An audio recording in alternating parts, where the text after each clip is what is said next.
In less than a month, President-elect Trump will be here in Washington to take the oath of office. In an effort to mitigate fears of conflicts of interest, Trump says he is shutting down a foundation that bears his name.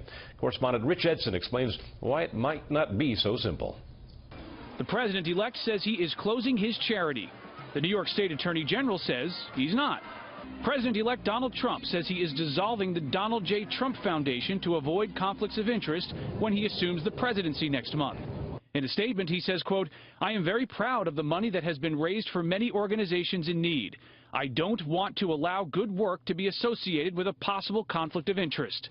New York State Attorney General Eric Schneiderman's office says it is still investigating the Trump Foundation and, as a result, says the president-elect cannot legally dissolve his foundation until the investigation is finished. It's been mired in some controversy as well, and it probably is smartest just to shut it down as he goes in the Oval Office. And that's what Donald Trump wants to do. We'll see what the New York State Attorney General has to say about that, but we know his intent now. In October, Schneiderman ordered the Trump Foundation to halt its fundraising because he says it failed to register with the State Charities Bureau and provide audited financial reports. The Washington Post has reported the foundation spent charity money to settle lawsuits for Trump's private businesses and buy a $20,000 painting of himself and give a $25,000 gift to a campaign committee supporting Florida Attorney General Pam Bondi.